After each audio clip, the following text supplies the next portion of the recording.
Okay, I think I'm good to go. How's everybody doing? Good morning, Gary. Also, Peterkin. That's Peterkin. Thank you for the follow. So we're here. It's world building time. Um, and I have Adobe InDesign open with Nate Rao's EM's Guild template. The reason for that is that at least the first half of the stream is going to be a writing stream. My captions aren't on. Test. Okay. So yeah. First half of this is going to be a writing stream. My week was all right, Gary. It was hectic towards the end. Had an hour-long fire drill on Friday, but then I got to leave early, so it worked out.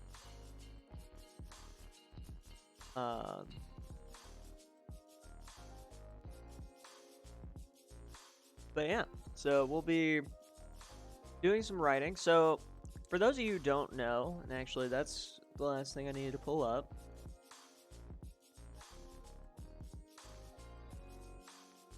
Let me find the original tweet so I can credit the artist correctly. So, oh, there we go. So last month I did Swordtember because it was September. And I used this prompt list from Fate Schaffner, or Schaefer, Fate Schaefer.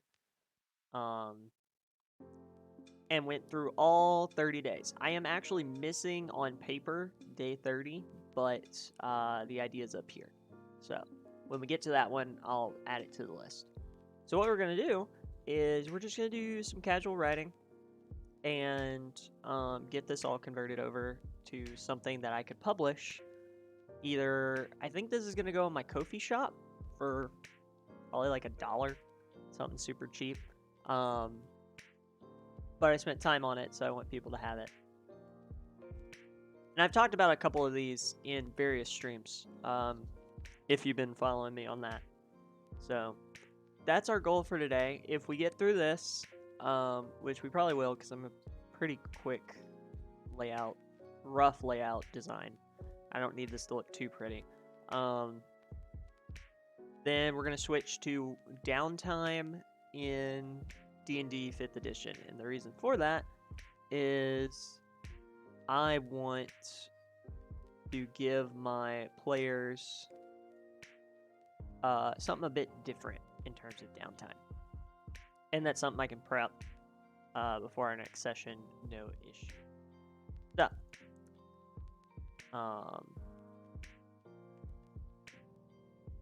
start, I need, where is my lovely, there we go. I'm gonna need this popped out.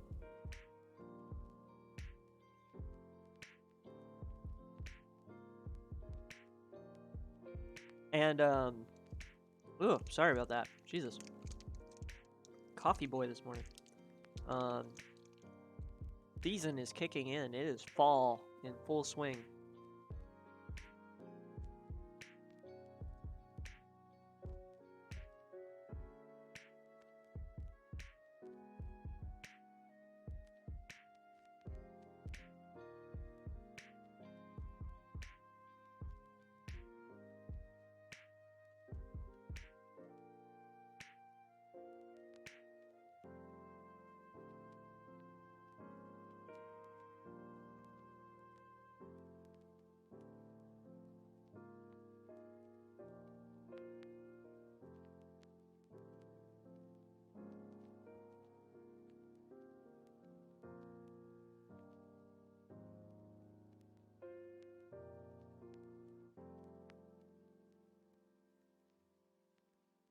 Morning, Cedar.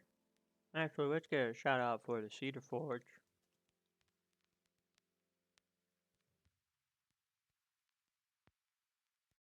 If you're somehow not already following Cedar, what are you doing? Go follow, and then come back. You have to go to a different page. Otherwise, just hit the follow button.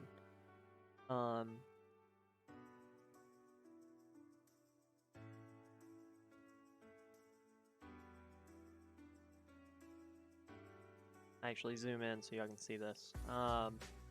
Always be sure to credit the person you got the idea from.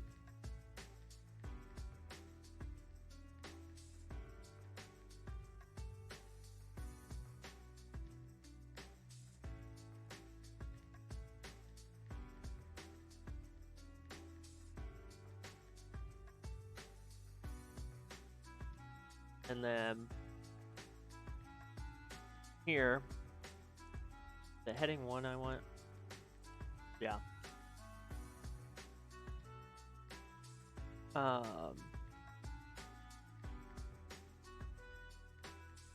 This goes into core body.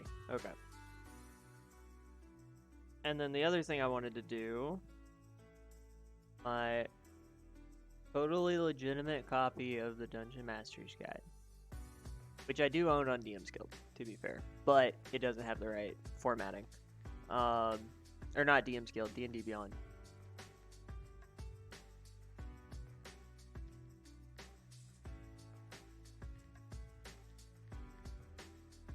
I just need to see what the format on a magic item is so that I can replicate it here. So it looks like we need heading, nope, heading 3. There we go. Shade slicer. And then this next bit's in Alex. Do I have... I may need to just add that in. Yeah. The shade slicer is a short sword that I require attunement.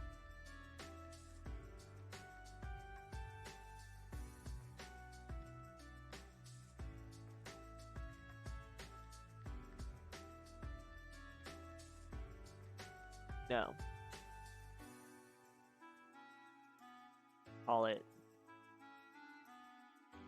And then actually what I'm doing is I'm looking at the rarity of certain weapons, and if they have generally the same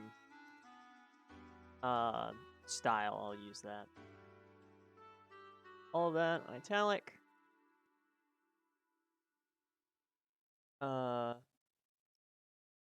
Here. You look at how there is flame tongue. Because what I'm doing is I want to make sure I'm matching the format of Wizards of the Coast as closely as possible. Because it gives it a better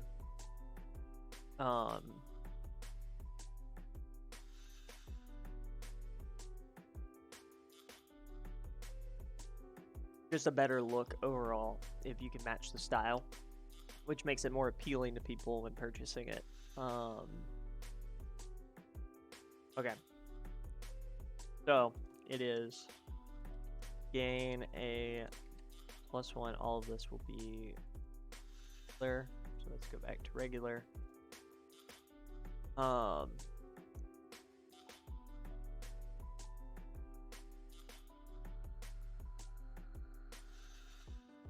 going to be using that sentence a lot. So, Shade Slicer, you gain a +1 bonus to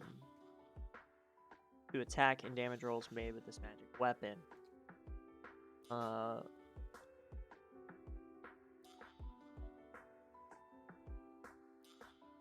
While in dimly lit or dark areas, this weapon attacks. Addition,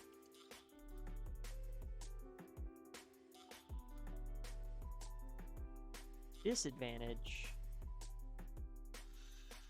while in broad daylight.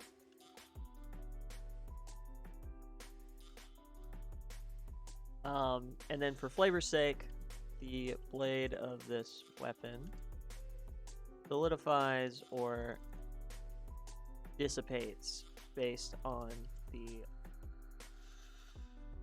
light in the area, becoming nearly invisible.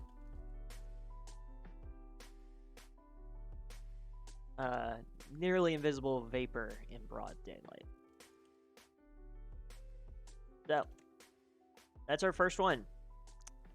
And we're just gonna keep that format going throughout because I want people to know where we're at in the prompt list.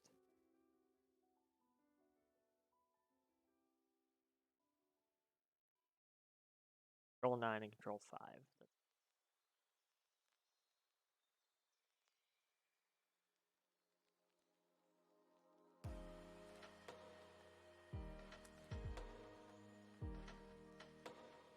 This is... Well, come on. Having fun today. It's also been a while since I've actually gotten to use...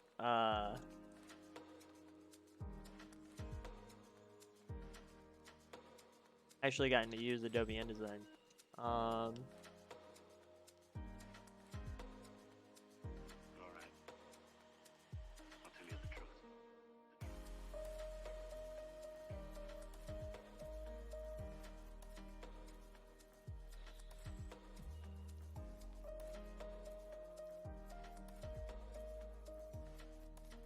So, also I could talk a little bit more about each of these items than what's written here because it's kind of what I was imagining when we were, when I was building them out. So Shade Slicer, for instance, is supposed to be reminiscent of the Shadow Blade spell, which you can find in Xanathar's Guide to Everything.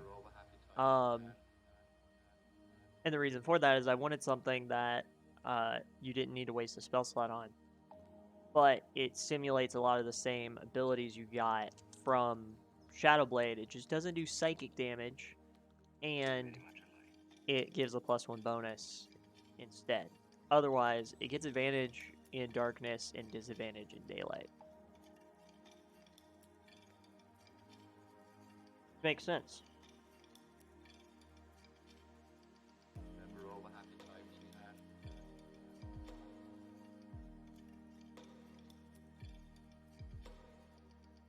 The next one, Air Bearer. The reason I did this is I literally just done the Shadow Weapon. And I wasn't going to follow up with an opposite that was light, so I took light in terms of weight, which is why we have Air Bearer. So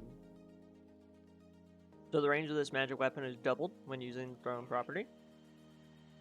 Oh, what kind of snack? I have a Cliff Bar. It's actually breakfast. Because it is, 10:16 here and I haven't eaten. So, it's just a granola bar.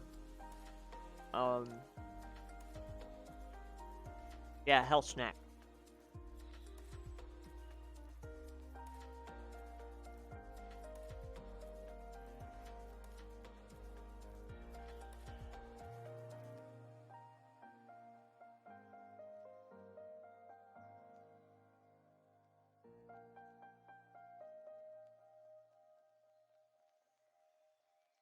Now, this is one that I may need to do some rewording on, so let's go to the books. I'm looking for something that lets you cast spells. Actually, I know the perfect one for this. Where's Qual's Feather Token?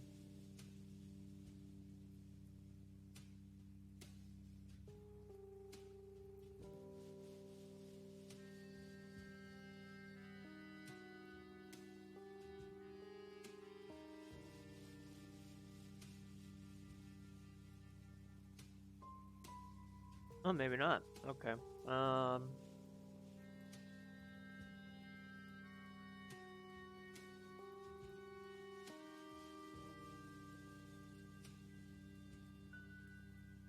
Ah, here it is. That's right. In the DMG, they instead decided to write out the abilities just in case you didn't have the player's handbook on hand, rather than make you reference the. Well, no, I say that. Ring of Feather Falling is while wearing this ring, you descend 60 feet per round and take no damage from falling because it's a permanent effect. Whereas the Ring of Jumping, while wearing this ring, you can cast the jump spell from it as a bonus action at will, but can target only yourself when doing so. So we're going to emulate that.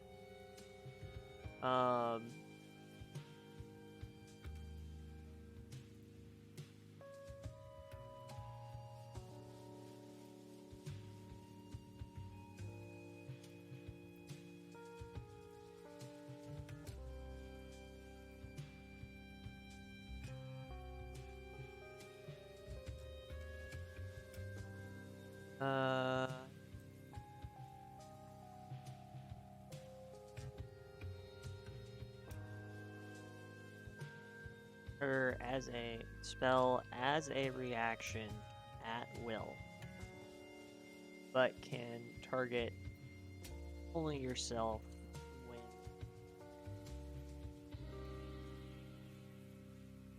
That's going to be italics, and this is going to be italics. There we go. So, Air Bearer is literally just you have. I don't really like. What I'm gonna do is I'm gonna that and just roll number 5.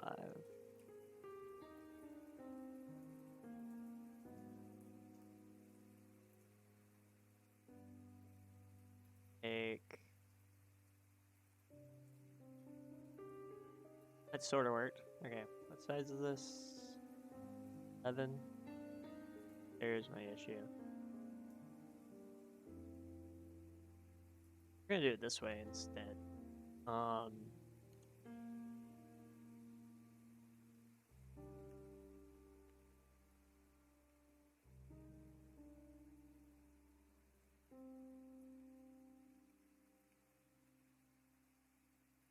Nope. Discord.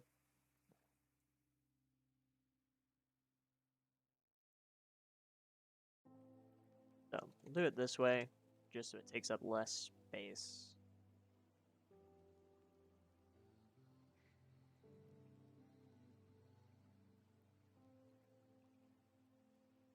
Five. We're doing 3.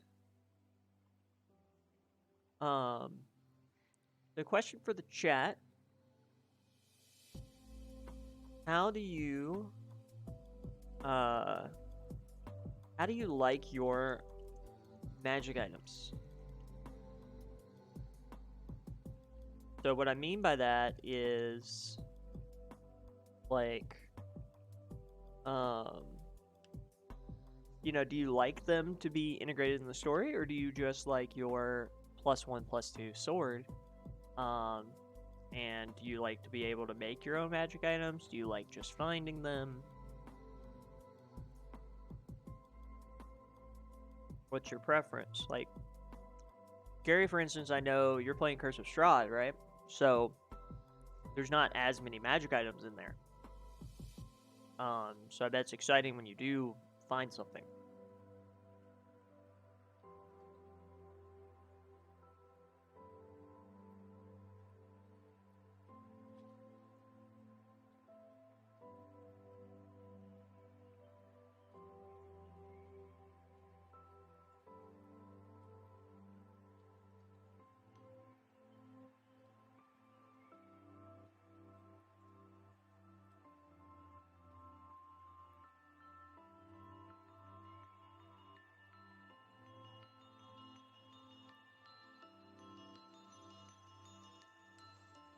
Alright, so, and then I need is Great Sword, very rare, requires attunement. It's nice he used up my last charge of my wand of fireball yesterday. Did you roll and did it break? Like, because I thought wands of fireball recharged. Or am I wrong? It was broken when I got it. Oh, okay, yeah. I'm pretty sure being able to cast a spell makes that harder to deal with. Based on the Hercules skill, this great sword was the pinchers, which the insect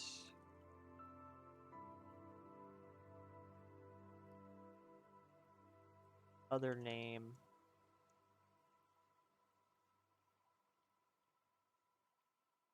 rhinoceros beetle. Playing the legendary giant is or Porphyrion with this weapon. Yeah. Attuned creature increases their by 2 up to max of 30 while attuned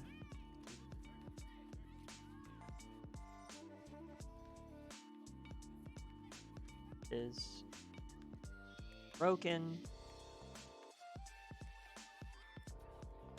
Ability score lost and cannot be gained by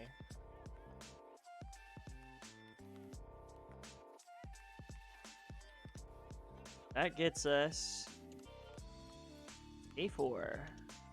Like having a mix of all the stuff you said in my magic items. I think that's most players, but I always like asking. Because, like, for instance, I have a player that really likes making their own magic items, but then I have to be very careful because they tend to make magic items that are stronger than what I'm giving the party.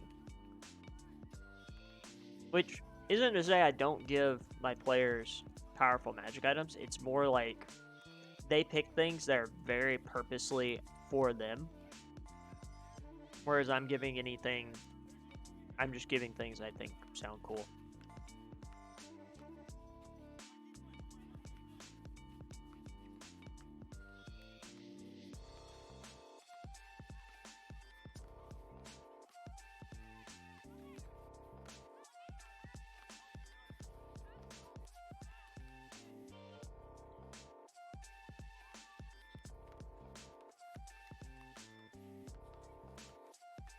Do drop cap in. No. Alright.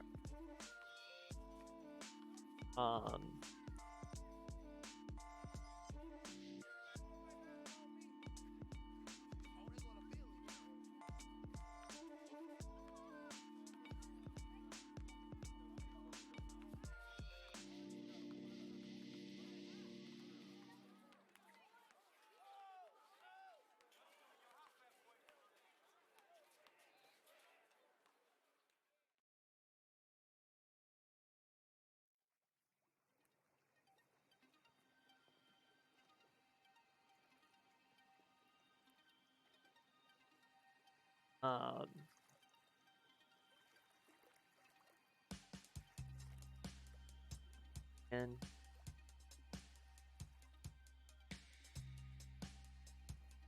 In a writer, I'm looking for somebody who brings everything to the table.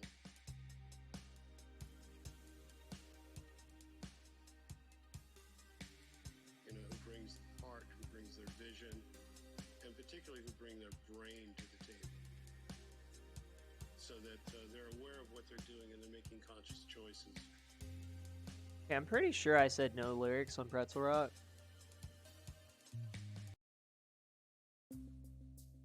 Hey here.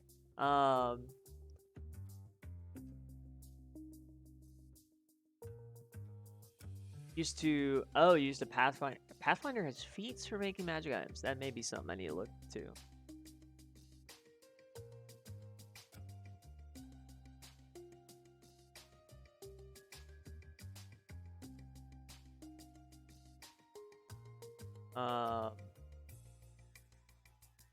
One second, y'all. I gotta pull up something so I can.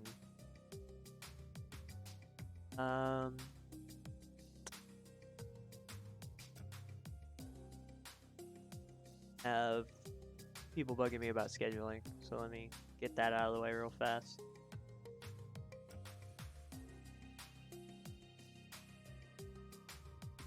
Have anything? I will probably have.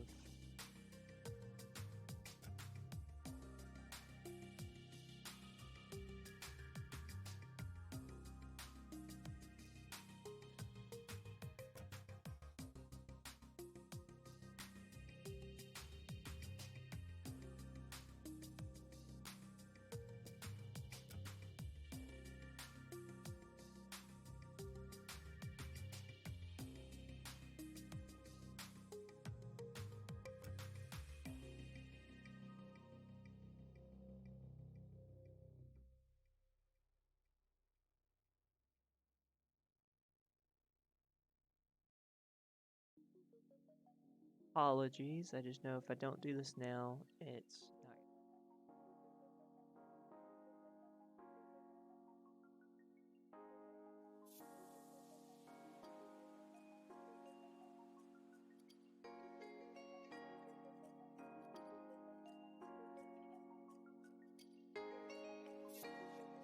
I can do.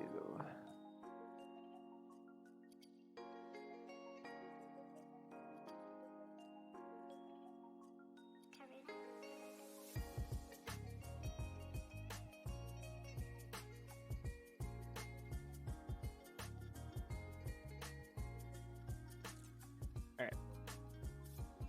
Sorry about that.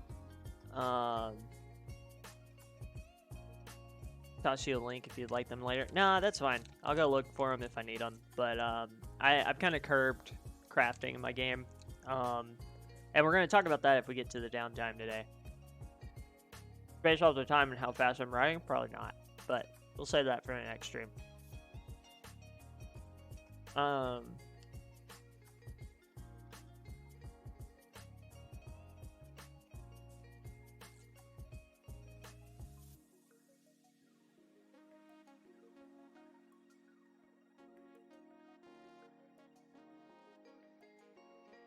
So now I need.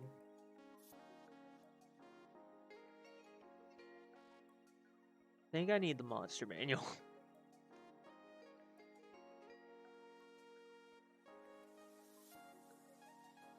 It's unfortunate because I didn't want to have this many books open again. I think I need. Actually, Banshee's probably the first instance of this.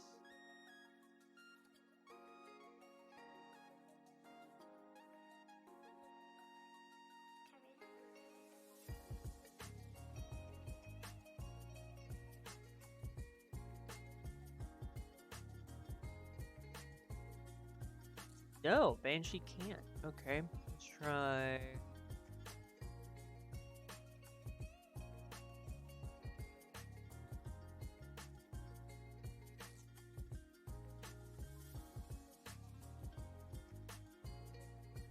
A ghost, maybe?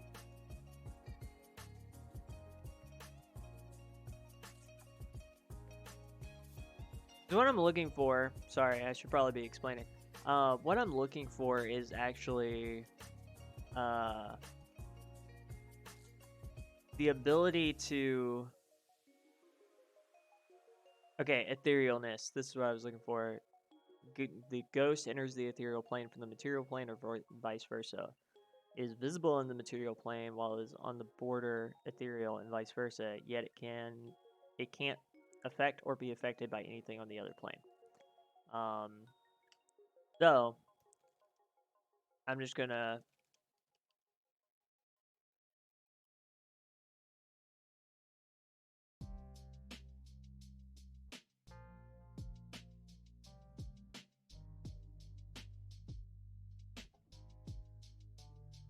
ethereal and versa. Yet it can't affect or be affected. Hey, Ice Cold Brew, how's it going, friend? We making magic items. Well, I already made the magic items. But you know, here we are. We're on day 4 of Swordtember. I have 29 of the days written. So we're just making our way through them and talking about magic items. Going well, just woke up, got shower and coffee, now to do some work. Heck yeah. Let's see, I have to work on my car, because my car battery died Wednesday.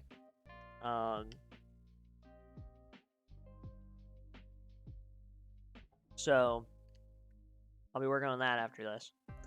And then, I'm cooking wings for myself. You know, we're gonna get an oil change. Yeah. I just got mine done, but we also have to do our yearly inspections. So I took mine in and they did it then.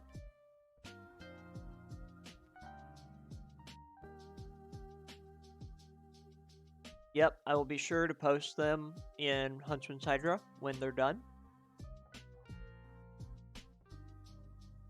Because I'm sure they will be yummy.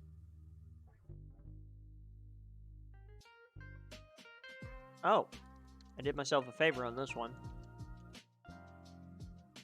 I actually wrote a magic item that I never got to use. I'm gonna grab it real quick.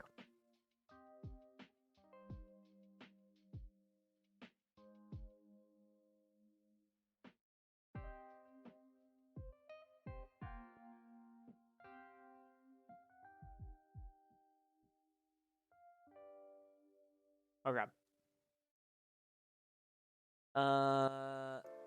Longsword, rare, requires attunement. Drop cap again. Forgot about that. Gain a +1 bonus to attack and damage rolls made with this magic weapon.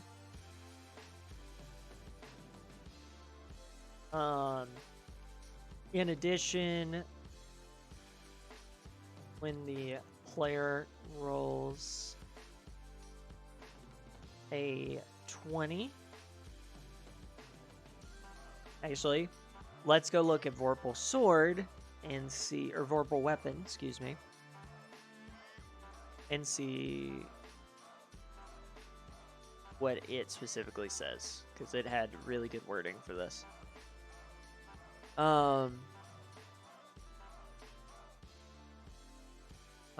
When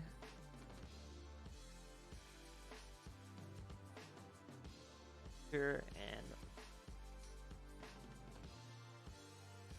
and roll a 20 on the attack roll. There we go.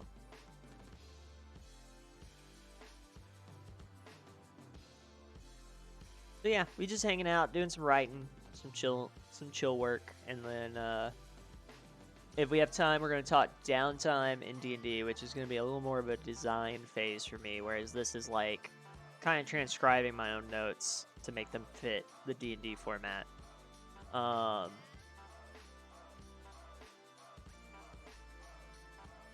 When you attack a creature and roll a 20 on the attack roll, you deal an additional 2d8 fire damage.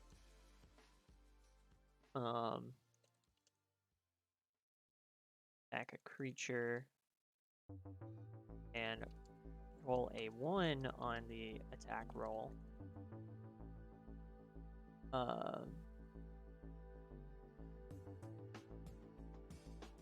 Actually, When I made this.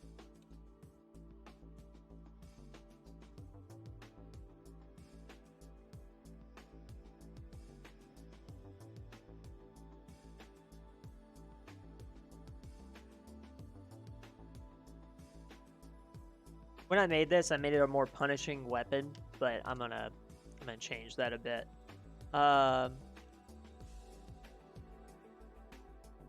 Magic weapon has a sleek double-edged blade. The blade itself looks to be carved of obsidian and seems to crack and glow with red and orange hues as it is swung. So originally I had this, like, if you rolled a 1, you have to make a con save to keep hold of the weapon. So the Ice Call, you're gonna really enjoy what I was thinking for Downtime, because I'm actually gonna design a new version, because I've been using Xanathars pretty by the book and I don't like it. I hate feeling like I need to keep a meticulous calendar. I am not a calendar person. I don't need my world to have a calendar. If I want it to be Christmas or Yule or Frosthaven Festival, it's that time of year. I don't want to have to worry about it. As long as I have a significant amount of time between major holidays. That being said, I want Fortune of the Dark's Downtime in D&D. So what I'm going to do is I'm going to convert Xanathar's Downtime. So I'm going to just take the base activities for everything, and I'm going to make them more generic, Forged in the Dark style Downtime. So that way, it's one roll. It's not any of this, like, you go to the pits and you have to make 3 rolls with variable DCs. It's going to be, here's the downtime, here's the roll, here's how many successes on the clock you get, done.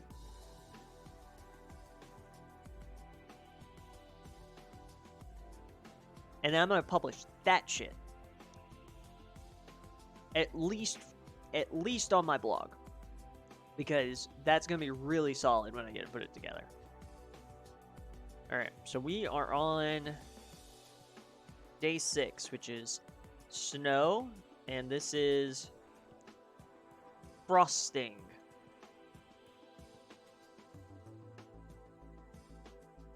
So many of the downtime activities in Xanathars are just long-term projects. Thank you!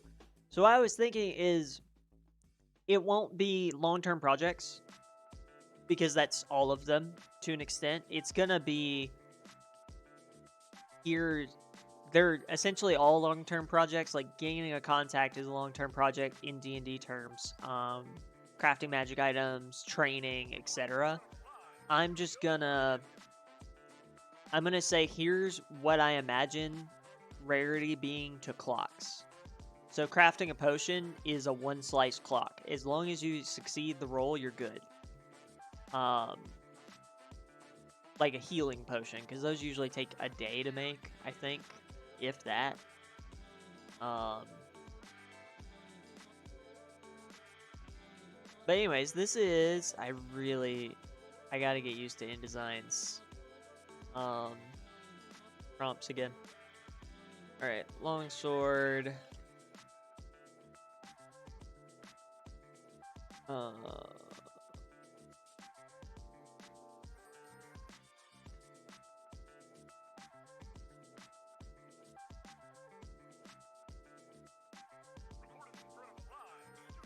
Longsword, I'm gonna say this one is actually it's the same damage as magma, so it's gonna be rare. I don't know, I still feel like a minimum of 4, couple reasons. So So I agree. I feel like I'm gonna agree with you, Pulsar. The other thing is there's more of a cost gimmick in D&D. And that also depends on how you're defining the successes. A good roll is gonna get you 3 ticks on the clock in Blades in the Dark.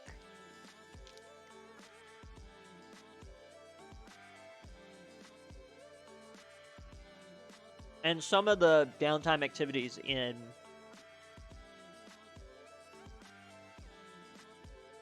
well, that's also true. Let's say you don't have the potions on, or the ingredients on hand, which depending on your interpretation of the toolkit, you do or you don't. So that's fair.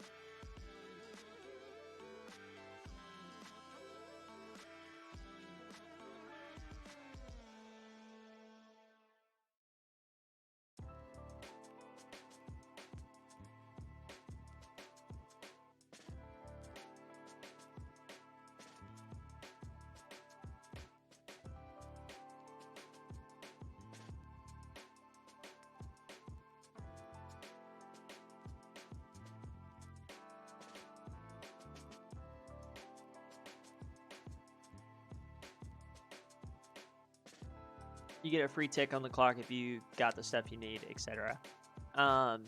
Yeah, so like that's the thing. I'm gonna have to play. So maybe I wouldn't have a 1 tick clock. Maybe it is a 4 tick. I do know I need to go further than 12, which would never look good sliced up, because have you ever seen a 24 slice pizza that's a circle? It doesn't go well. They're like this. They're super thin. Might as well be eating pizza fries. So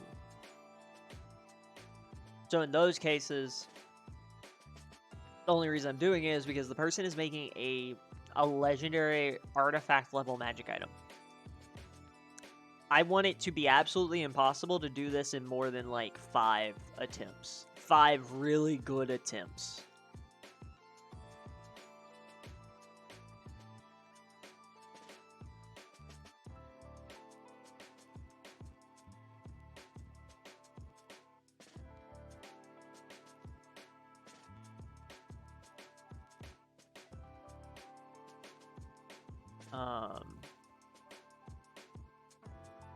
If you need more than, see, this is why you're the Fortune in the Dark and the Fate person, because you know clocks better than I do. Crucian! Hi, Crucian. You excited for Tuesday? I'm ready to play some more D&D. I'm also ready to play Blades, because I miss Wick, which I need to talk to Jamie about when Jamie is feeling better. Oh, thank you for the sub, and I'm glad it went to Jamie. Oh yeah, we hit affiliate. I talked about this on Wednesday, but we hit affiliate last week from Red's mini painting stream. So like, holy guacamole.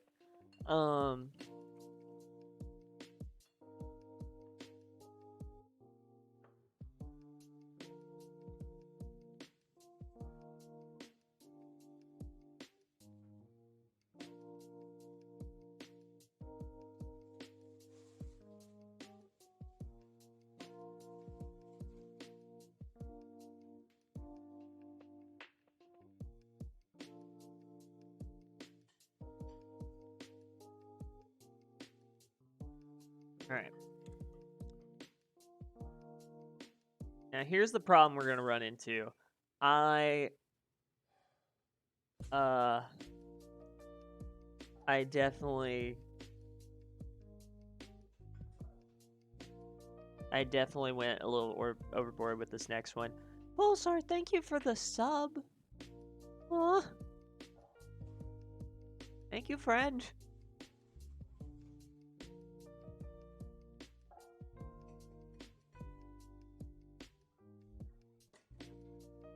Wait, did I not give this thing any bonus to attack and damage?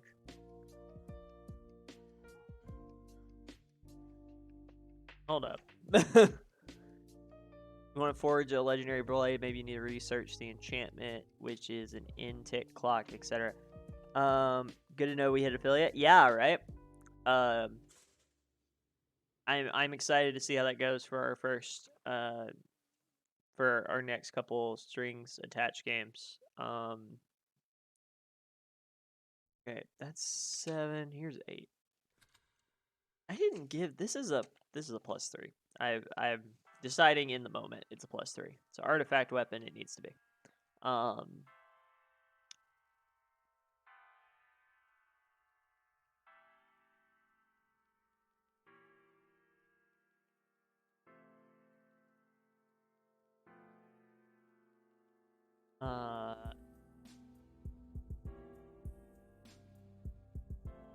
Hey Monk, good morning.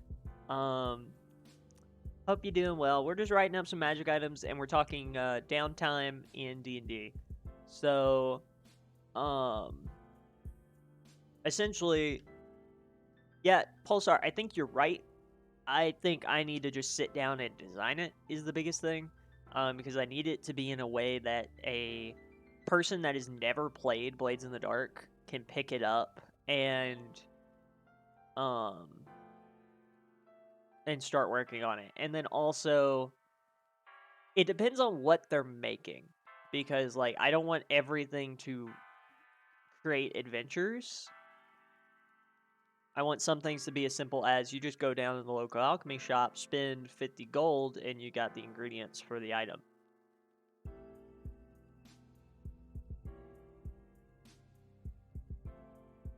Because, you know, Blades has, you spend a coin and you get a tick on the clock.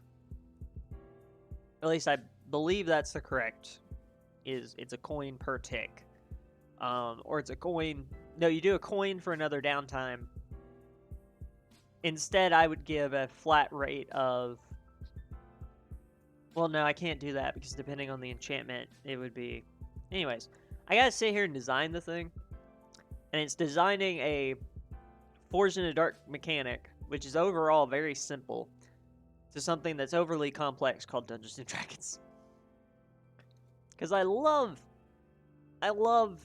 the path I've gotten to go on thanks to Dungeons and Dragons, but Jesus Christ, some of these rules. I've always wanted crafting and downtime to be more interesting in D&D. So Crucian, someone put it, Pulsar put it the best for me. I think it was Wednesday night. The problem with downtime in D&D is that it treats it as a part of the adventure. Blades in the Dark goes ahead and says you have 2 phases. You have the adventure and you have downtime. And they're separate, and that's okay.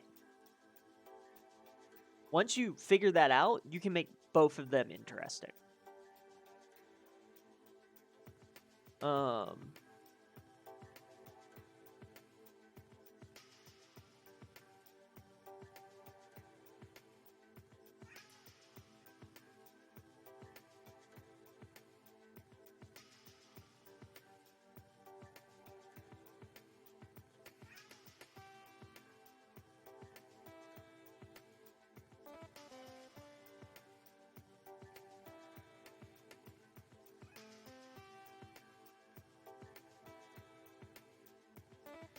Like my party in Baldur's Gate are RPing downtime in the city after adventuring hard for a bit. Yeah, like, and that's the other thing I really like about Blades, and we've gotten to do thanks to Commander Pulsar, which, by the way, Commander, I need to set you up at least as VIP on here so you can post links, but y'all go check out Commander Pulsar. And Pulsar, if you start running games again on startplaying.games, I need an ad card.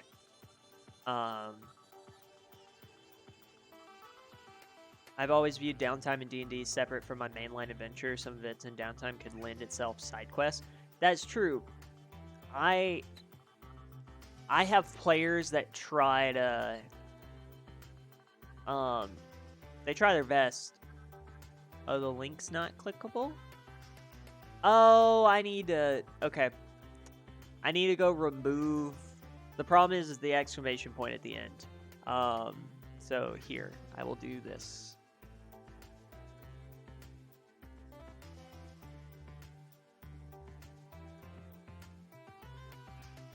Yeah, I forgot. The links aren't mobile friendly. So I need to go fix that. This weapon comes with... I gotta look up a weapon with charges again. It's been way too long since I've done this. Okay. Comes with 12 charges and regains... I didn't put how many it regains. Okay. 2d6. That's minimum 2 plus 2.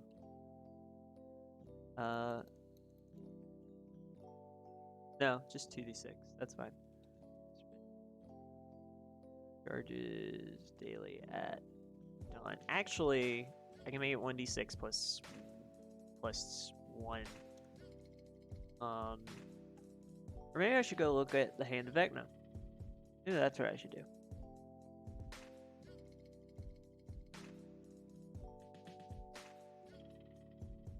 Now, would this be...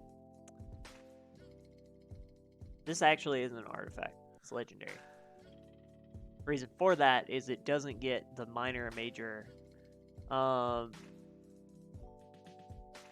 happening now that ice cream season is done. Almost done.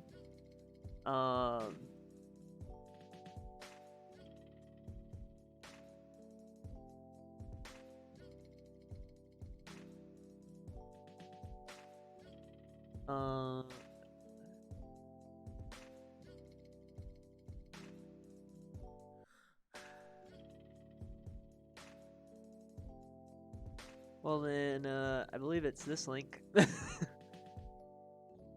After a quick Google search, or a quick search on the website. So if y'all need a GM for anything, there's Commander.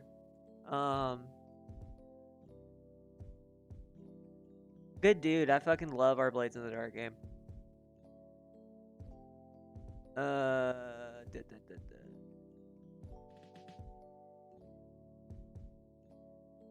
think I need these staff. Nope.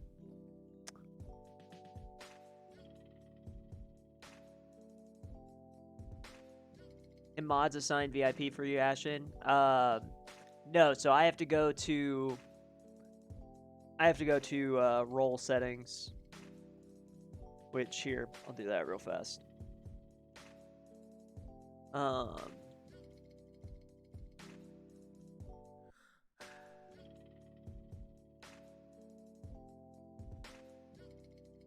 There.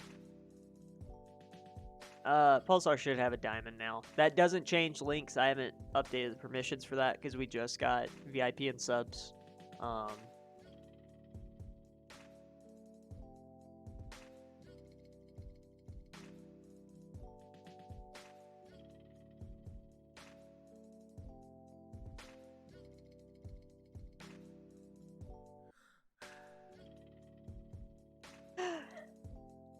Someone's hiding to get ready for their cosplay stream, and it's hilarious.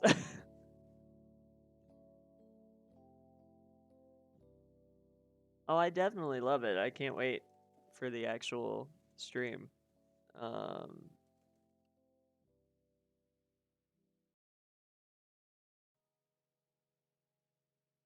Okay, you're gonna freeze me in here.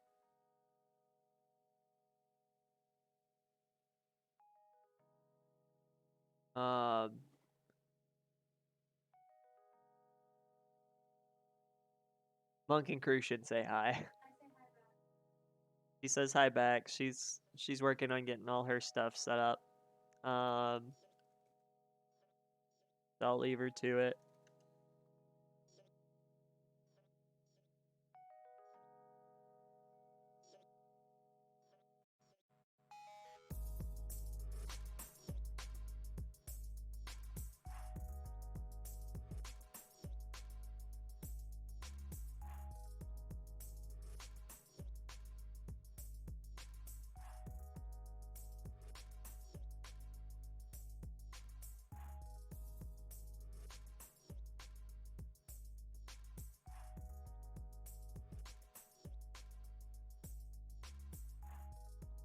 Um,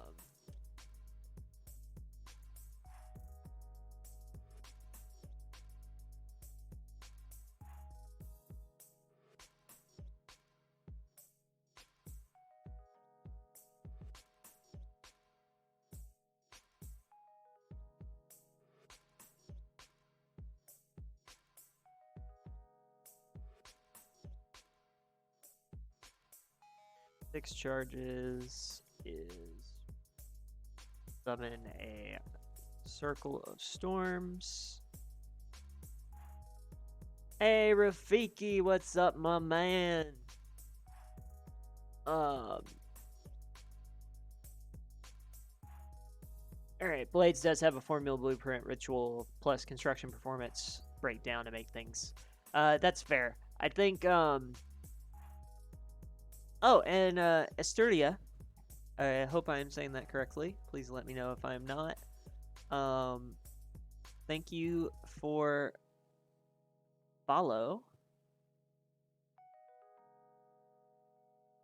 Vibing with some Valheim. Do like me some Valheim.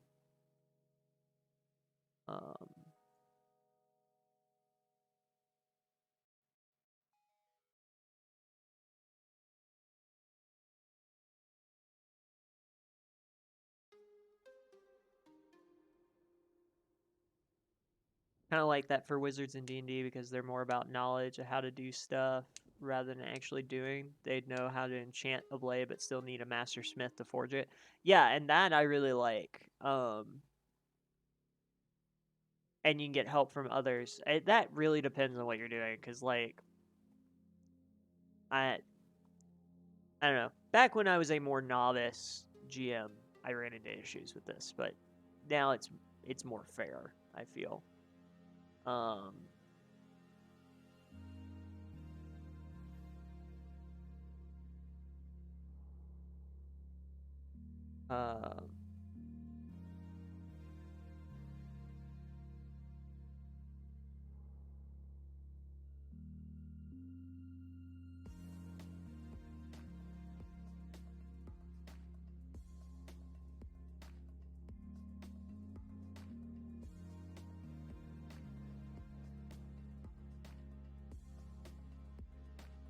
right, and then I think...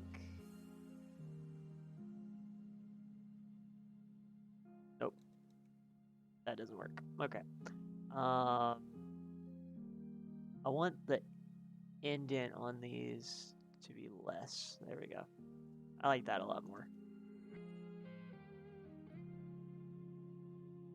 So we are probably not going to get to downtime this time, but now I know this is a topic we can talk about. Not something the whole party's into, then you get to invent an interesting, helpful NPC who will eventually need a favor and become a quest giver. Yep. I really like the complication table in Xanathar's. The problem is they don't make it understood when to use it. Ugh.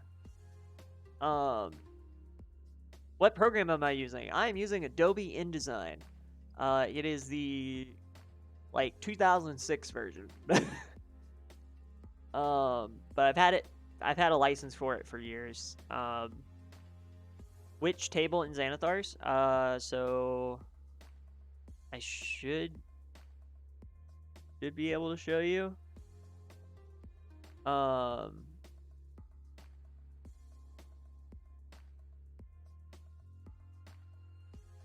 Sounds like complications on a 4 to 5 to me. I mean, you're 100% right, Commander. I'm just saying, like, with D&D's rules of it, they don't tell you when to use it other than when it sounds interesting. So Monk in Xanathar's on the downtime tables, which I would show, but I don't want to pull up D&D Beyond. Essentially, you have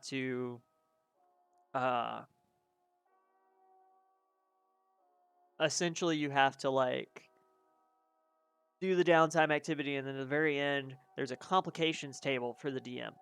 Problem with that is it just doesn't feel right. Um.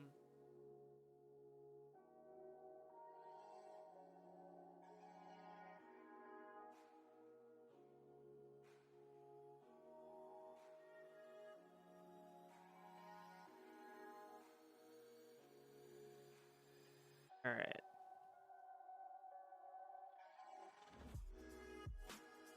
Darn it, I do it every time. Yeah, I always enjoy the audience interaction we get on world building. It's fantastic. Honestly, it reminds me a bit of Commander's morning patrols because I really enjoy the conversation that we get to have there. So if I can emulate that, I'm fine with it.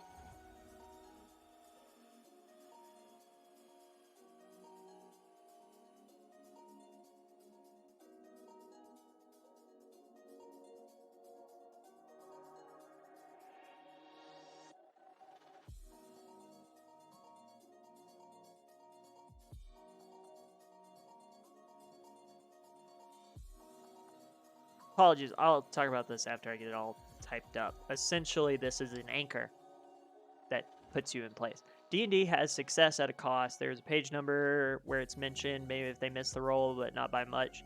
They get a complication, missed by 5, you get 2, more than 5, we can't help you, sorry.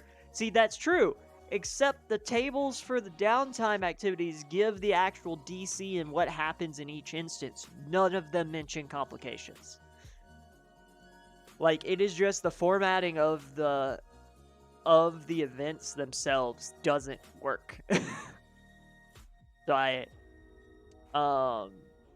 you're right. And again, that's also where I just have a problem with D&D's formatting in general, because that is something that should be mentioned in Xanathar's, not in the Player's Handbook in the DMG. I shouldn't have to go to 4 different books. I shouldn't have to go to 4 different books to look up one rule. Don't even get me started on, like, flanking, for instance, in the fact that the only reason it exists is because it was in 3.5 and they felt the need to put it in the DMG, and then a player got a hold of it and went, this is real D&D.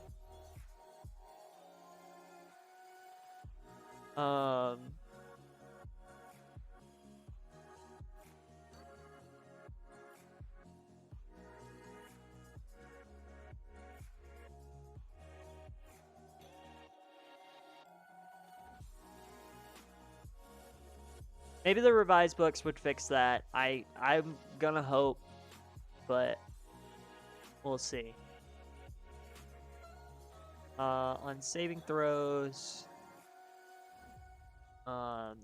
versus being not prone or moved. Will.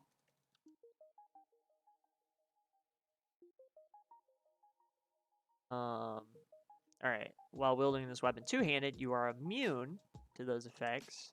And then finally, once per day in place of, and that happens with multi-book games or lines that are successful over time. GURPS is an example. That is true. And one of the reasons I couldn't get into GURPS, because I was confused. Once per day in place of an attack, you can force a creature in melee range to make a DC 13 saving throw versus old person. After a decade of source books or so, they had to release compendium that put all the rules. See, I would love, there was an old D&D rules compendium. I don't know why we don't have a resource like that now.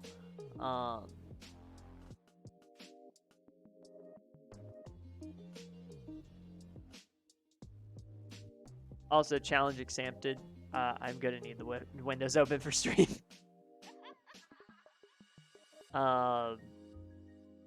Oh, I need to be back on regular. Where is my mouse? There we go.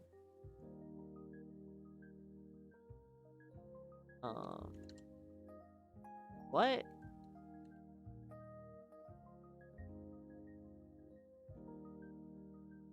Oh, it's using bold. That's my issue.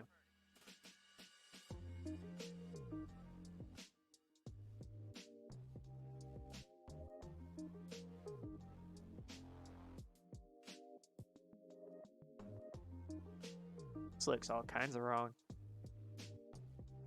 There we go. And I need to make this italic.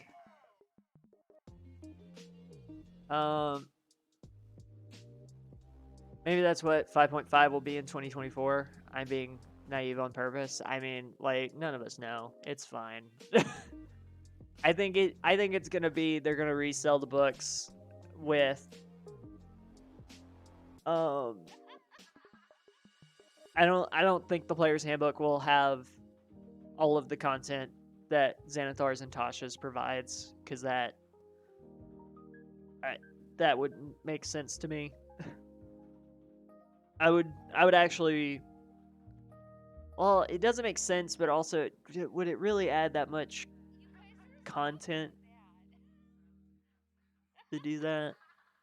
Because that's going to annihilate their entire set. I think instead what they're going to do is just release the 3 with the Etera that's already come out, and then adjustments to how, I guess, how, like, some of the combat, social, and exploration rules work. This is not a shadow, a short sword. Words. And it is rare. No, very rare, given what it does. Requires attunement by a spellcaster.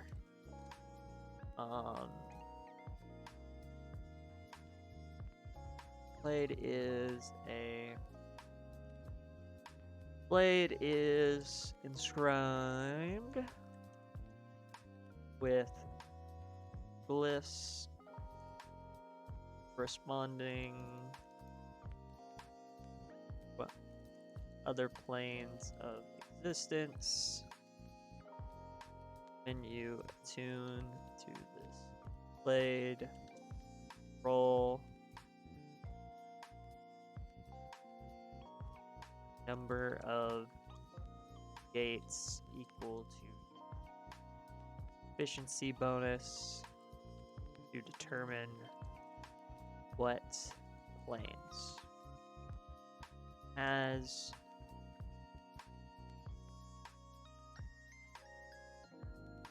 when you increase your proficiency bonus, well, an additional, as a new glyph appears.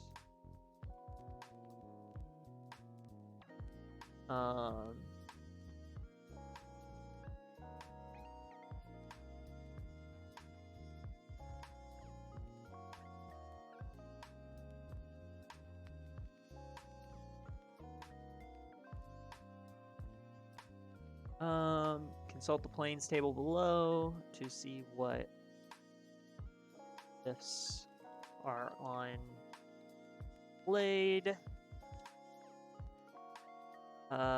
This weapon has 9 charges.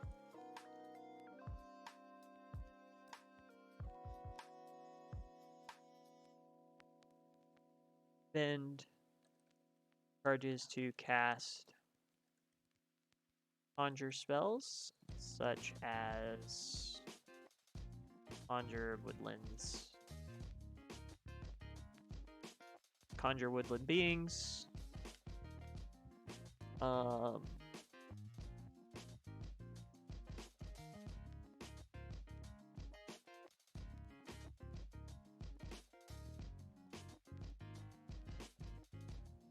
Or to cast conjuration spells, summon creatures.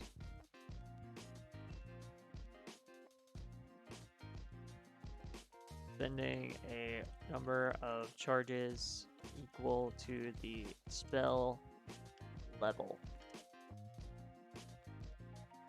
If the creature is from a plane you have a glyph for, the cost is half. So this is a fun weapon for me, because essentially it's like, I'm a summoner. I have planes of existence on my blade, and I will expend a glyph to summon something at a higher, or at no cost of my own. But I still have concentration on it, so I still need to be out of the way, but that's what he's for.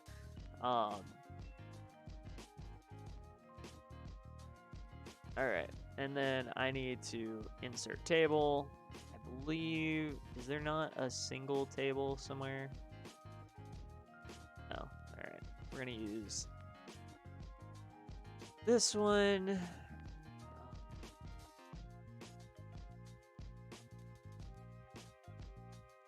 Nope. Mouse.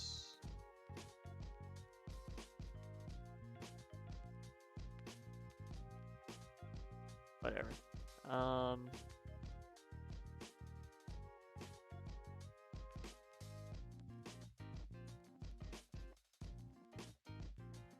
Eight. Glyph.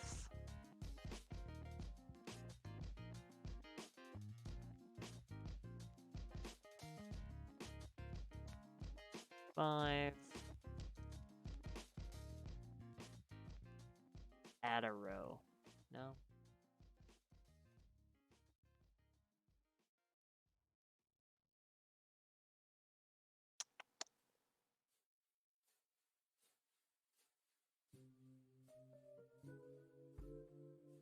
Dude, I can't remember how to change a table on here.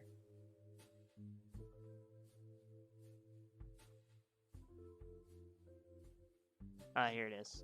Insert row, low.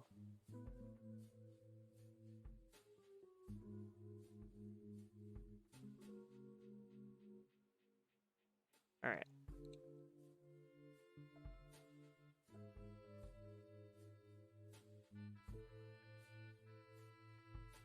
So first I had fire, water, then earth, then air, then upper planes, heavens, lower planes, hills / abyss, then Shadowfell, Feywild.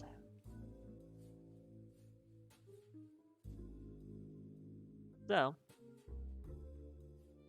that does that, and then I think, nope. Insert page break, maybe.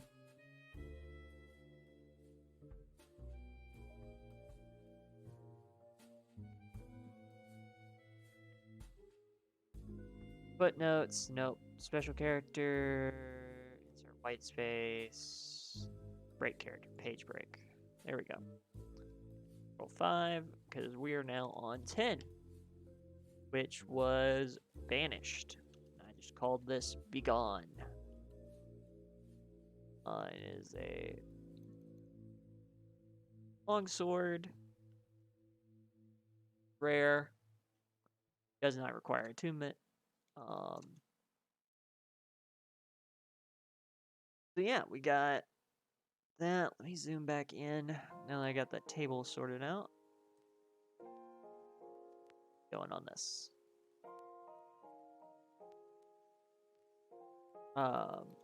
Also, let me know if y'all have any questions regarding what I was thinking for downtime. You know, what was I thinking when I made these magic items?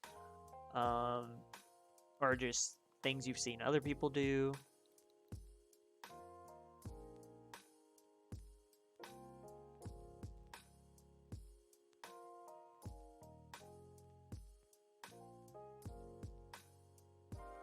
Um,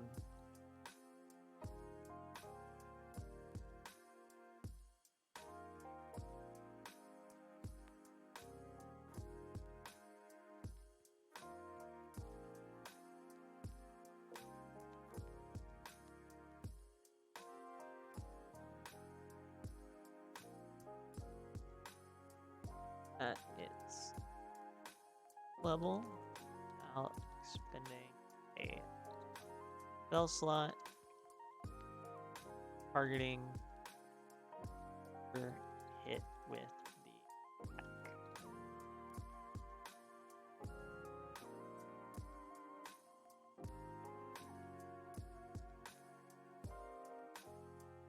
Um,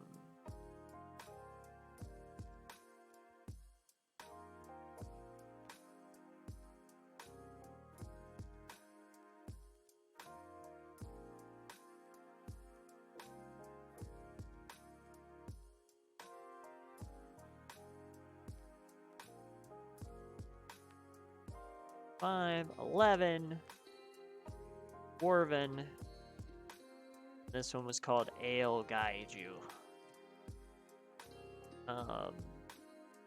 It was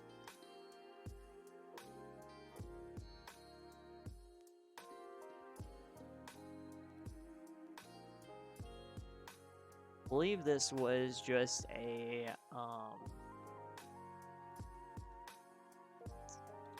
I think this could actually be any sword, so call it a short sword.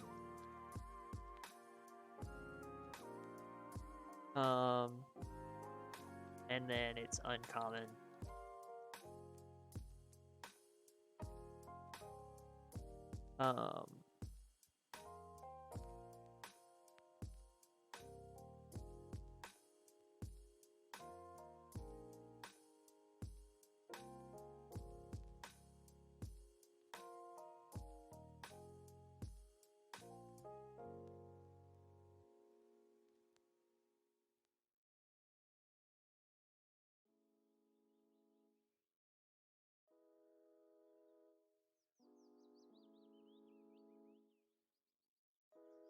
So, while wielding this magical weapon, you are never lost while underground and always know the nearest exit to the overworld. Additionally, this weapon has a hidden flask of dwarven fire ale in its hilt. Once per day, you can from the flask and gain the benefits of the Dragon's Breath spell.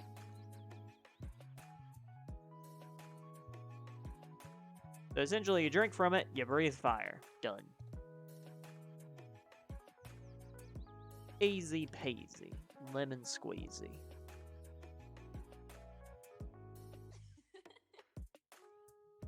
Here we go.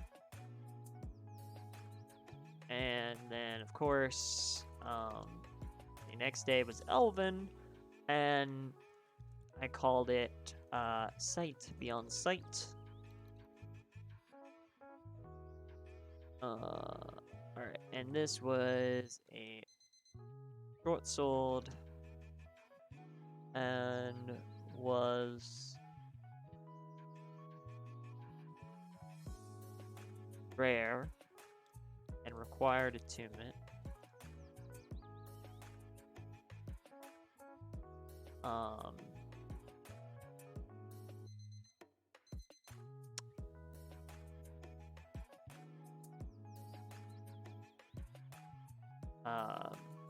And then while tuned to this, hey Zero, welcome on in.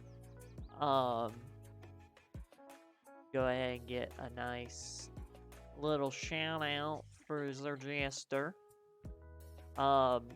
So Zero, I know I talked about this a little bit in your Discord. I did all of Swordtember, but I made magic items instead of art, because I don't draw. I could, but I didn't want to sketch things out. So I know you saw the Beholder sword that we'll get to in a little bit. But right now we're on day 12, and it's an elven sword called Sight Beyond Sight, because I didn't want to call it What Do Your Elf Eyes See? But was very tempted.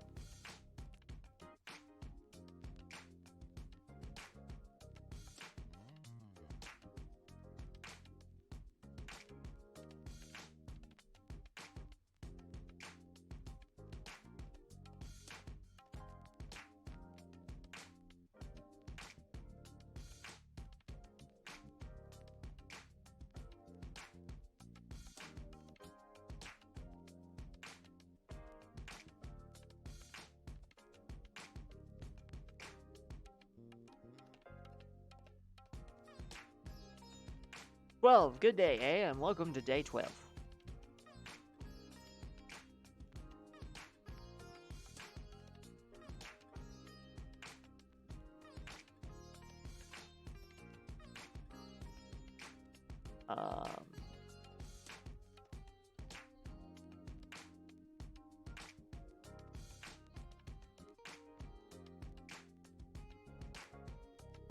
Trying to match the Wizard of the Coast writing as best I can, but when I start getting into like 3 different benefits on an item, it gets funky.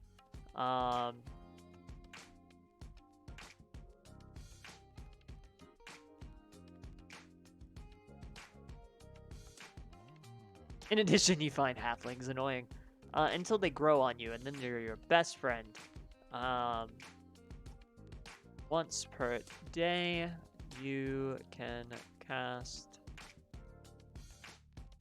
spell Sight out expending a spell slot, but the duration is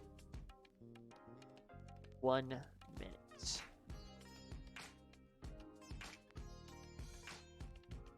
That might actually bump this up to very rare, but you know what? It's fine. And then we had Delicate, which I called Throne Stones and Glass Houses.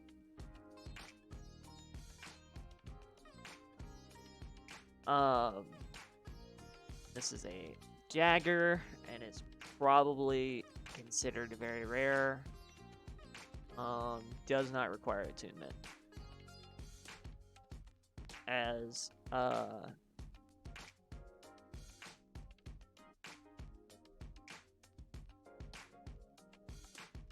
let's see. This magical weapon, is built from stained glass. As a bonus action, and give this dagger a +10 bonus to attack and damage rolls. Once this property is used and the magical weapon hits, the blade shatters and becomes unmagical. The blade can be repaired via mending, but will only regain its magical properties after 1 week.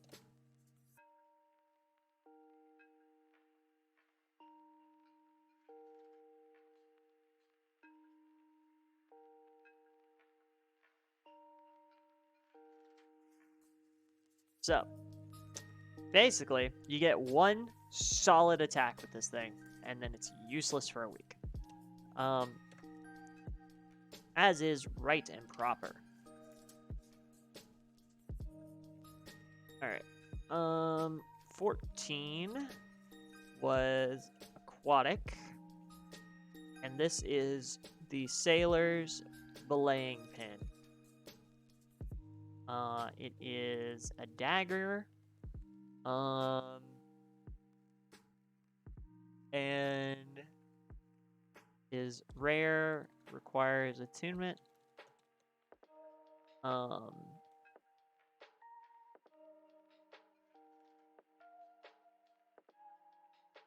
A +1 bonus to attacks and damage rolls.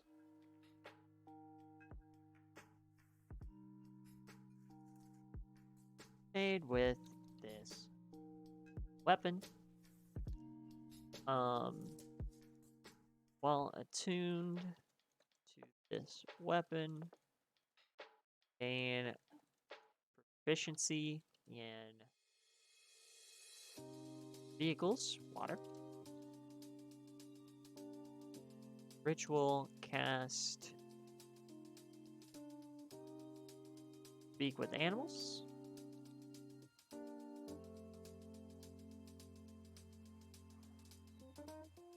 So this is perfect for the semicolon.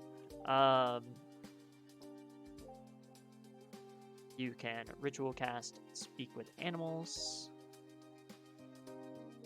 Frank, sword, rare. A +1 longsword named Frank.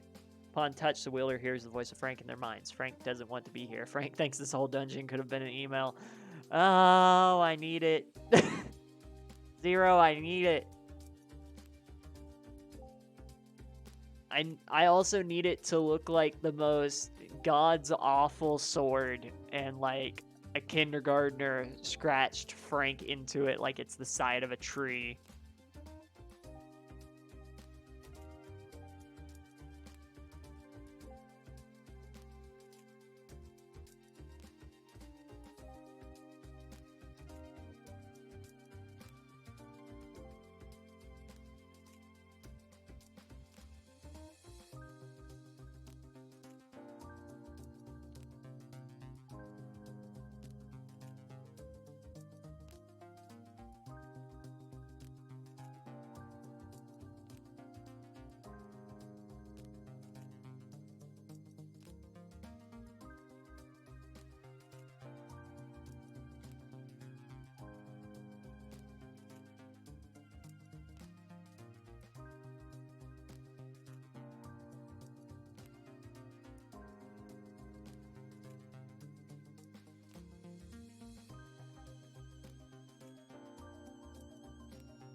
Alright. Now... Nope. I have to find day 15 somewhere.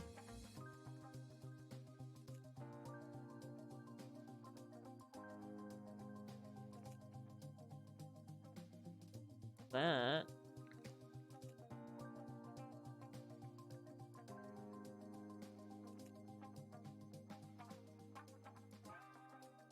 Oh, it's at the very bottom of this section. Franken is extra-dimensional deity that grants those it possesses the ability to express themselves freely, if directly and maybe a bit harshly. It cannot possess someone unless invited with the phrase, "Can I be frank with you?" Ah! Love it. Love it, love it, love it. Forest. This is the Cindersap Blade. Longsword. Rare. Don't think it requires attunement. Gain a +2 bonus. Y'all can't see what I'm typing. Attack and damage rolls made with. Have a good day, Sir Jester. I hope you get to enjoy all the shenanigans.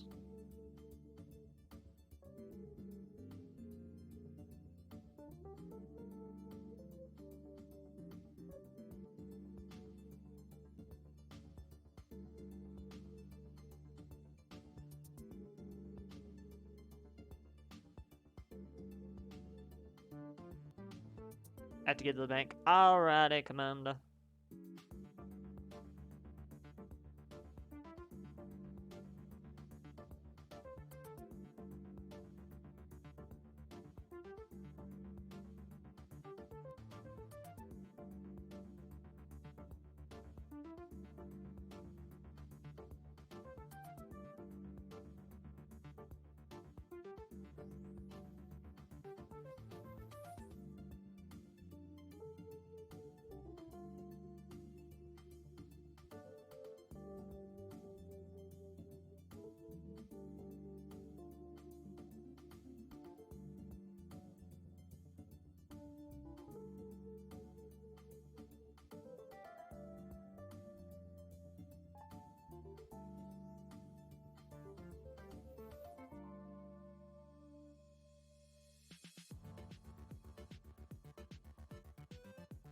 Alright, so, the Cindersap Blade.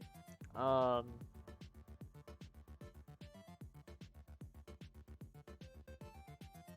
the,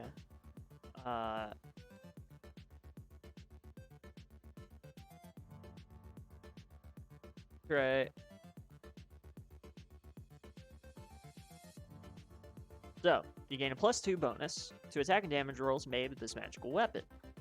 As a bonus action, you can ignite the amber sap in the gnarled, dry wooden blade to set it ablaze. For 1 minute, you can add 2d6 fire damage to damage rolls made with this weapon. Afterwards, roll 1d20. On a 1, the blade burns away and will grow back in 1d4 days.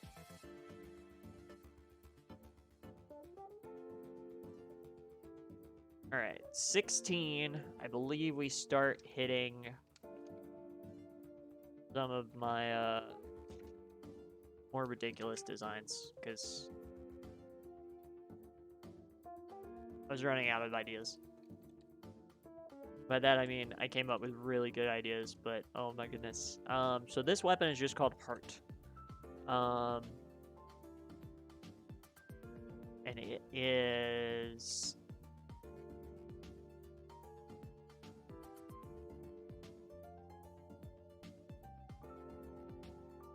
Actually, I'm gonna say very rare, but I may be low on that, lowballing that one.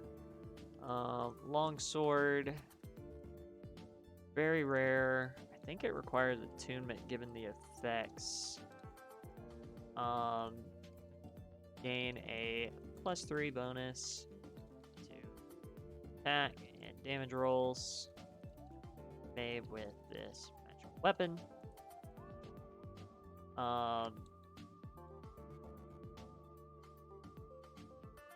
To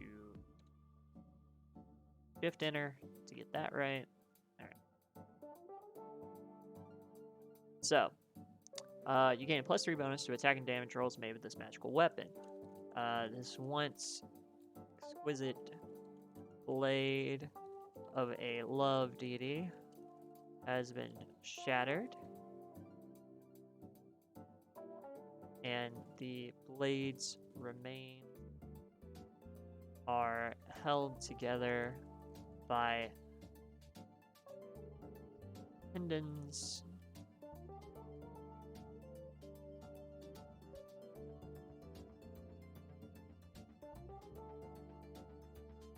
of some kind. You gain advantage on charisma checks to invoke or comfort strong emotional responses. As an action, the attuned creature can touch another creature and end one fear or charm affecting.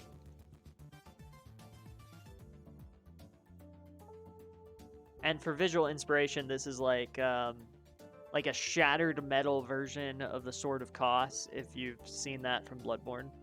Or the Weapon of Kos, excuse me.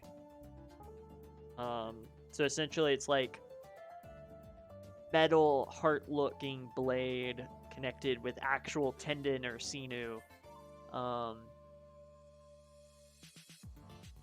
Just to fuck with you. All right, 17. 2/bone.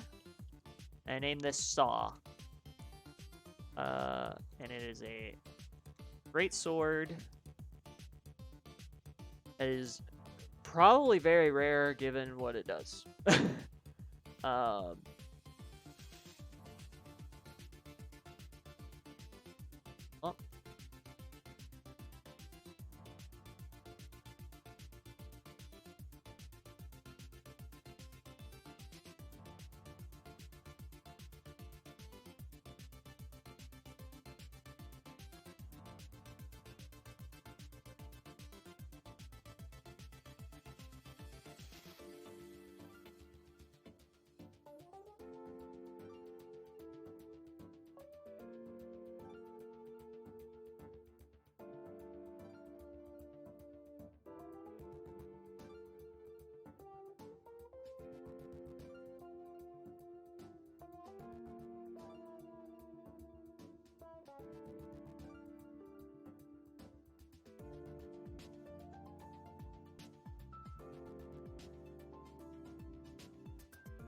All right.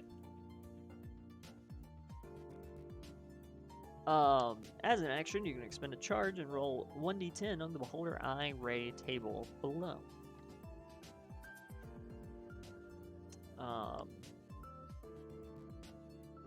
This weapon regains 1d4 plus 1 expended charges daily at dawn. And then there was some flavor text. I saw you, and therefore you will perish.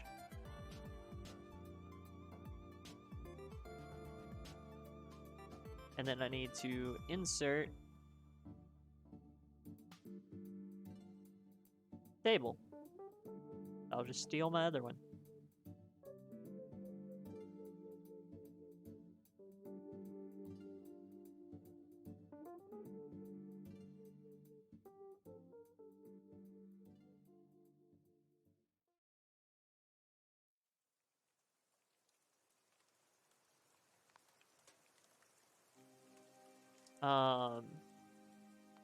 And insert row to below. 9, 10. I'm glad I already had the monster menu open because I need a beholder.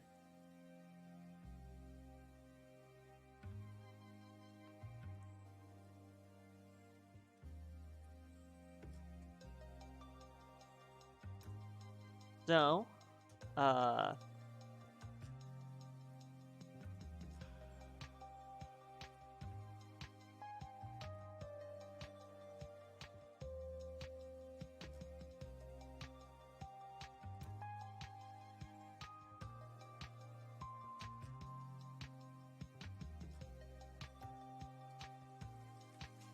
charm, paralyzing, here.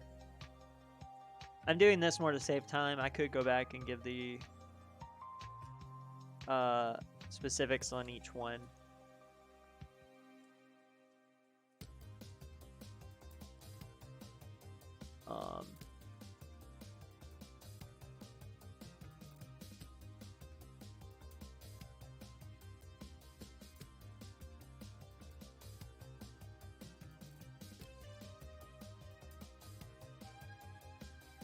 But this is more just to save myself time. And 18 was floral.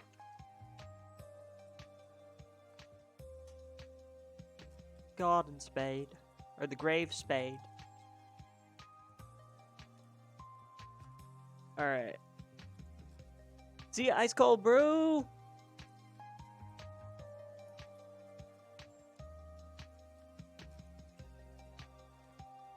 So that greatsword can have, can do up to 7 beholder eye raise per day, but it does take an action. Usually a greatsword is given to someone who has extra attack. So you're like, is that going to be worth trying to roll on the table?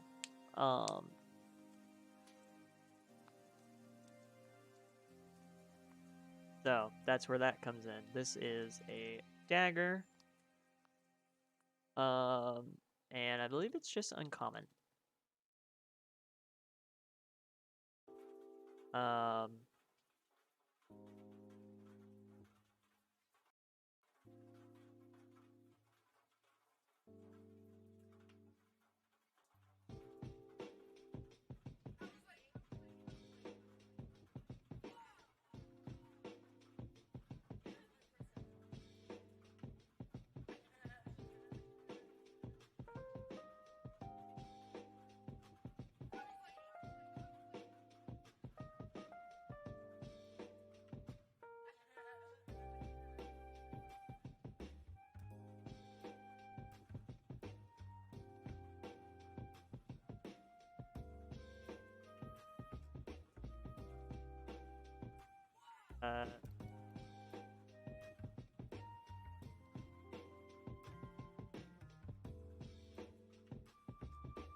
To its blade.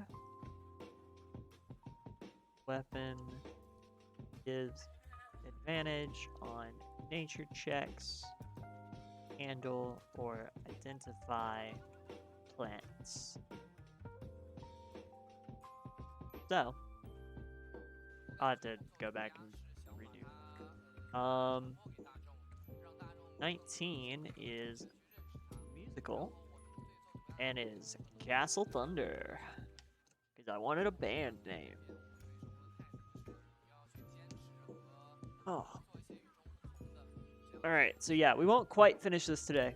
But I'll get this finished up maybe this afternoon and get it posted on my Ko-fi shop. So if you liked any of these magic items, you can just throw me a Ko-fi and get access to it. Though I may need to rework a couple of these based off of the fact I used beholders.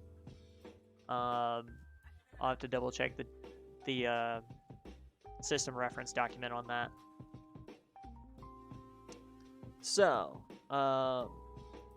is a rapier, and it is very rare given its description, and it requires attunement.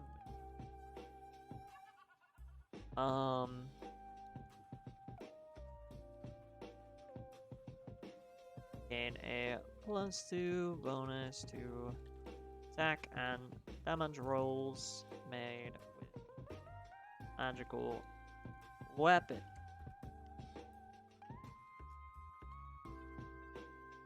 Addition.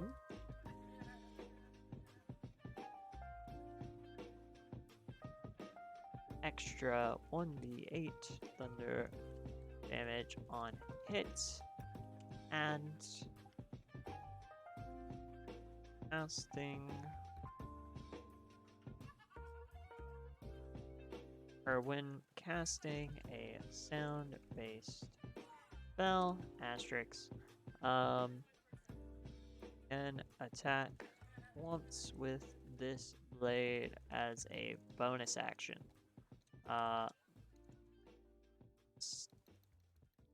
Sound-based spells are at table discretion. Author's opinion.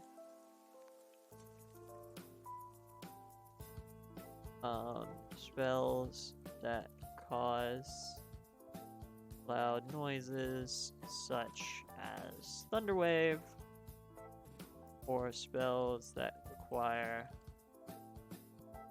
target to hear caster, such as Vicious Mockery, are both.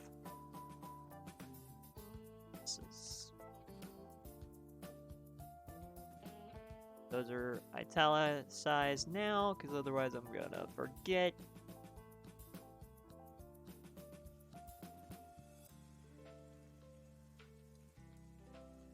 Essentially, this is like a Bard's Dream weapon.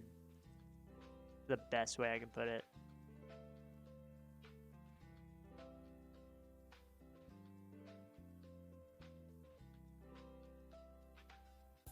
One.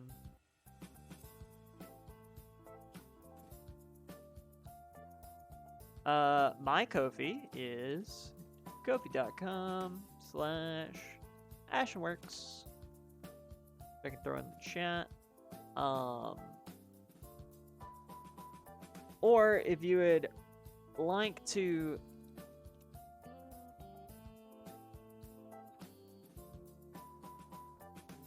I'm gonna go yeah, okay. To-do list. I'm gonna go ahead and say if you would rather just support Huntsman's Hydra as a whole, you should go support the Huntsman's Hydra Ko-fi because that goes towards show development, and things like Strings Attached or Commander Pulsar show coming up soon, or Happy Capster show for when Urban Shadows releases. Lots of solid options there. Alright, so this one is Blessed. So, of course, I made thoughts and prayers. Oh, and there was flavor text with this one. A clap in a rainstorm. This slender silver rapier vibrates with a soft melody.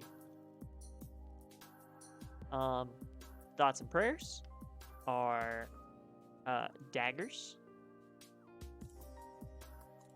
and rare. Requires attunement. 1 slot for both. 1 slot for the pair. This one's gonna have flavor text. Is this joke dead yet?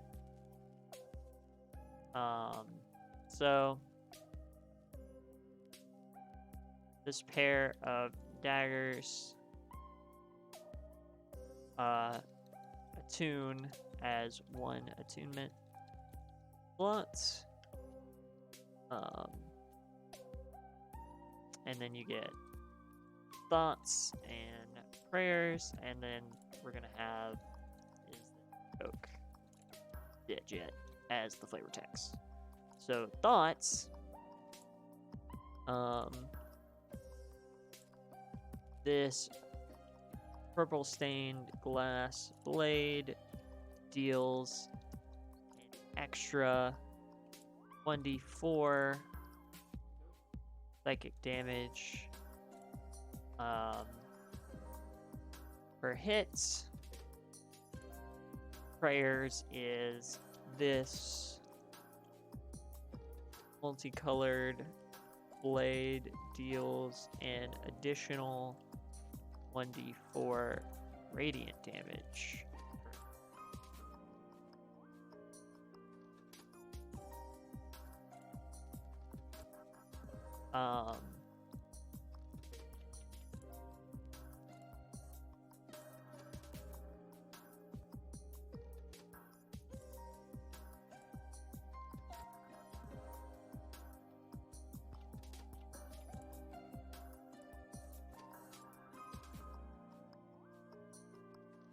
While engaging in 2-weapon fighting with weapons, critically hit on 19 or and then this part needs to be bold or semi-bold. Oh, what's the difference? Semi-bold.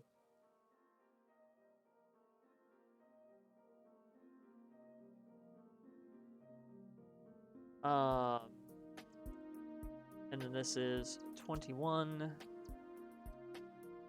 eyes.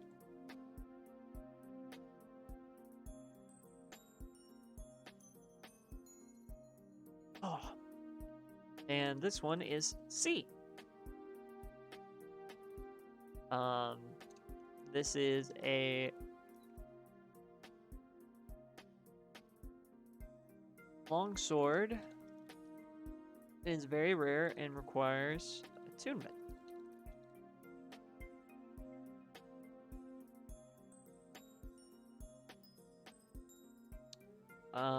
You gain a +3 bonus to attack and damage rolls made with this magical weapon. This longsword has been embedded with reserved beholder eyes. This weapon has 7 charges and regains 1d6 plus 1 expended charges daily at dawn. As an action, you can expend a number of charges for the following effects.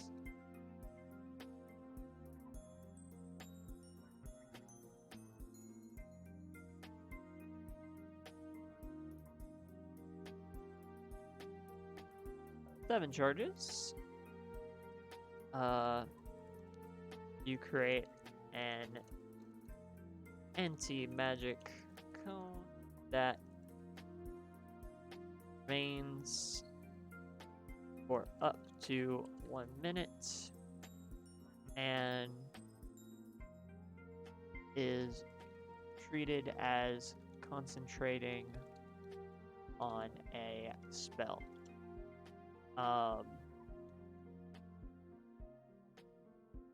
Cone will gate or press magical effects.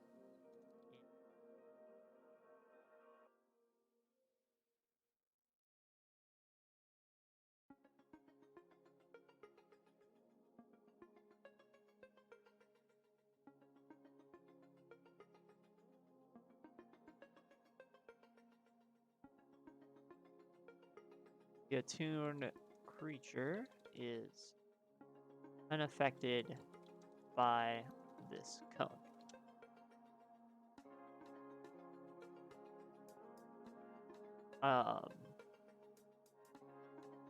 As a bonus action on your following turns, you can move the anti-magic cone up to 15. Turn the direction it is facing.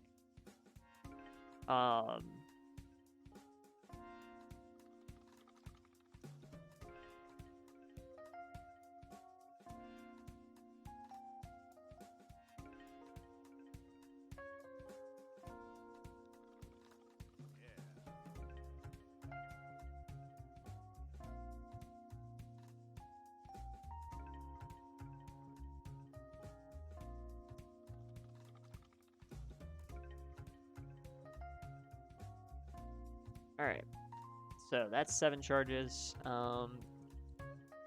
3 charges. Benefits of sight for 1 minute. Or you can expend charges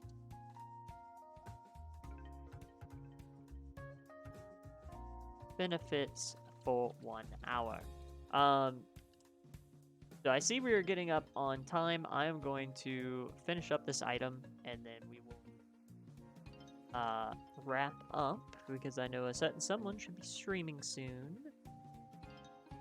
And I probably need to change the formatting on this, because this is going to be a lot.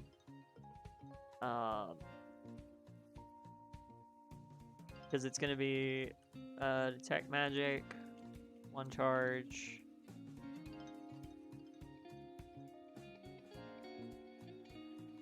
Yeah, of course, Monk. I'm glad there was lots of discussion. In 2 weeks, we will have to talk downtime in D&D and how we can make that better.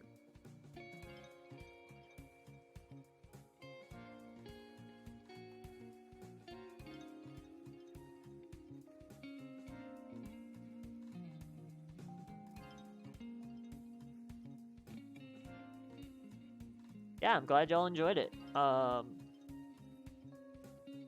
Alright, so this is everything for 21 eyes. So it's a +3 longsword embedded with beholder eyes, 7 charges, 1 of the eyes removes, and creates an anti-magic cone for 30 feet. And you can actually control that eye on bonus action on your following turns.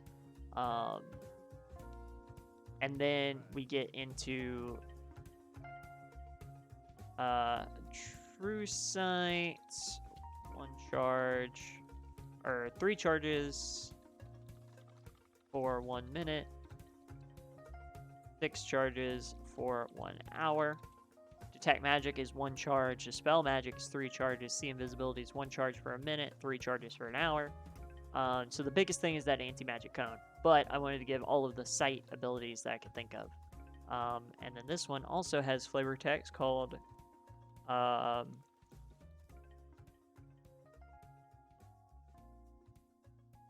well, no, it didn't.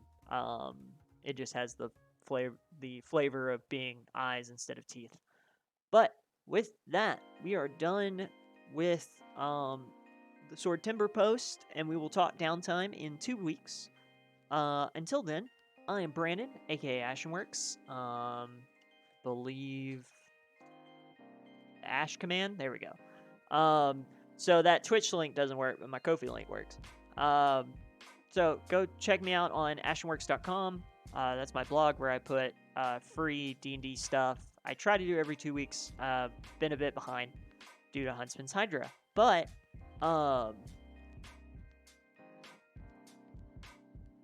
hey, ID Elite, thank you for hitting that follow button. Hope you enjoy what you see here.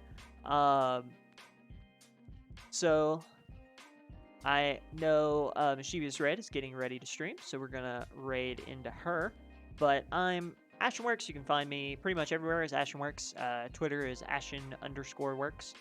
I'm a tabletop RPG writer / designer. I'm a streamer here on Twitch on my own channel, Ashenworks. And you can find me here DMing Strings Attached. This Wednesday is our third live session, 4th session overall. So hope to see you there. Thank you all for joining me. I'm going to go ahead and get that raid started. And it looks like Mischievous Red is playing some New World. So, thank you all so much for joining. It's been a pleasure, and I will hopefully see you very soon.